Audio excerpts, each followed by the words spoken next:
সেইটোতো মানে ক্ষতি কি সেইটোতো ৰাইজে প্ৰমাণ কৰি দিছে হা মই মানে সামাজিক মাধ্যমত এটা পোষ্ট দিছিলোঁ যে বুৰঞ্জীত স্থান লাভ কৰা আৰু মানুহৰ হৃদয়ত স্থান লাভ কৰা একে কথা নহয় বৰ কষ্টকৰ মানুহৰ হৃদয়ত স্থান যেনেকৈ মহাপুৰুষ শংকৰদেৱ মাধৱদেৱ লক্ষ্মীনাথ বেজবৰুৱা জ্যোতি বিষ্ণু ভূপেন হাজৰিকা এই জুবিন এই হৃদয়ত স্থান লাভ কৰাটো মানে কৰিবলৈ কিমান কাম কৰিব লাগিব আৰু জুবিনে নিজে কৈছিল যে কাম কৰিব লাগে আমি দেই কামত খুব গুৰুত্ব দিছিল আৰু কৰ্মই তেওঁক আজি গোটেই পৃথিৱীতে চিনাকি কৰি দিলে আৰু এই মৃত্যুটো অনাকাংক্ষিত মৃত্যু আপোনালোকে চবেই জানে আপোনালোকে মিডিয়াত দিন ৰাত নোখোৱাকৈ অসমৰ ৰাইজক খবৰবিলাক দি আছে আপোনালোকে কষ্ট কৰি পেলাই হা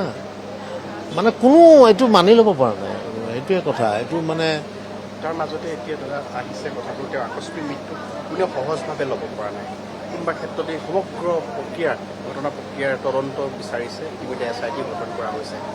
SIT গঠন কৰা হৈছে চৰকাৰে কৰি দিছে অসমৰ ৰাইজে বিচাৰিছে যে এইটো পানী নহৰাকৈ তাৰমানে আমি সৰুতে পাইছিলোঁ দেই যিটো জুবিন গাৰ্গে নিজেও মানে তেওঁৰ মানে সাক্ষাৎকাৰত কৈছিল যে এইটো অসুখত মানুহ নমৰে সেইটো মানে আত্মবিশ্বাস আছিল কিন্তু আমি মানে গাঁওবিলাকতে পাইছোঁ যে পানী আৰু জুইৰ পৰা সাৱধানে ৰাখিব লাগে এইটো এটা গাঁৱৰ সাধাৰণ হোজা মানুহেও জানে হা গতিকে তেনে পৰিপ্ৰেক্ষিতত এই যে পানীৰ ওচৰলৈ যাবলগীয়া পৰিস্থিতি কিয় হ'ল কোনে নিলে আপোনালোকে দেখুৱাই আছে এইটো মানে অতি দুৰ্ভাগ্যজনক মানে এইটো মানে আমি যে এটা মৃত্যুৰ পিছত কওঁ যে অপূৰণীয় ক্ষতি কেতিয়াবা সেইটো বহুত সময়ত প্ৰাসংগিক নহয় কিন্তু জুবিনৰ ক্ষেত্ৰত 1,00,000% প্ৰাসংগিক এই জাতিটোৰ কাৰণে অপূৰণীয় ক্ষতি এই ক্ষতি মানে সহজতে পূৰণ কৰিব পৰা নাযাব কাৰণ গীতটো লিখিছে গীত গাইছে চিনেমা বহুত তেওঁৰ মানে বহুমুখী প্ৰতিভা কিন্তু মানে এই যে আমাৰ মানে সাহিত্যত বাহিৰত আছে আপোনাৰ মানে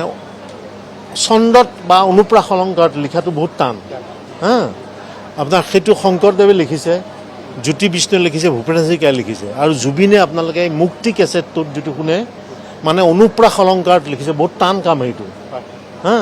আৰু মানুহৰ কাৰণে কেনেকৈ তেওঁ মানে ভাবে তেতিয়া এই যে আমি যে হিংসাৰ বিৰুদ্ধে গোটেই পৃথিৱীয়ে মহাত্মা গান্ধীয়েও মাত মাতিছিল নহয় নে নাই তেতিয়াই যেতিয়া হিংসাই আৱৰি ধৰিছিল অসমখনক যে হিংসাৰে সমস্যা সমাধান কৰিব নোৱাৰি আৰু তেতিয়াই সেই গীত শুনি আপ্লুত হৈছিল হা প্ৰথমটো মই দেখিছোঁ মঞ্চত হিন্দী গীত গোৱা অৱস্থাত তেতিয়া চিনি নাপাওঁ দেই এইটো কোন মানে ইমান ধুনীয়া কিশোৰ কুমাৰৰ গীত গায় কৈছে এইটো জুবিন গাৰ্গ তাৰপিছত যেতিয়া এই কেছেটবিলাক শুনিলোঁ আৰু মুক্তি কেছেটটোৱে তেওঁতো অনামিকাটো বিখ্যাত কিন্তু মুক্তি কেছেটটোৱে মোক সাংঘাতিক দাগ কাটি গৈছে মনত হা গতিকে এই বুৰঞ্জীত স্থান পাবই তাত প্ৰশ্ন নাই কিন্তু এই মানুহৰ হৃদয়ে যি স্থান জুবিনে অধিকাৰ কৰিছে সি পৃথিৱীৰ ইতিহাসতে বিৰল মই তেওঁৰ বিদেহ আত্মালৈ সশ্ৰদ্ধ প্ৰণিপাত জনাইছোঁ আৰু এই দুখৰ সময়ত পৰিয়ালক সমবেদনা জ্ঞাপন কৰিবলৈ মই ইয়ালৈ আহিছোঁ লগতে এই ব্যৱস্থা বিশেষকৈ তদন্ত উচিত তদন্ত সমগ্ৰ ঘটনা প্ৰক্ৰিয়া নাই সেইটো তাত নিশ্চিত তাত কোনো সন্দেহ নাই বুজা নাই মানে এটা দৃষ্টান্তমূলক ব্যৱস্থা হ'ব লাগে শাস্তি হ'ব লাগে যাতে ভৱিষ্যতে মানে তোষামতকাৰীৰ পৰা মানুহ সাৱধান থাকিবলৈ সকলোৱে দেই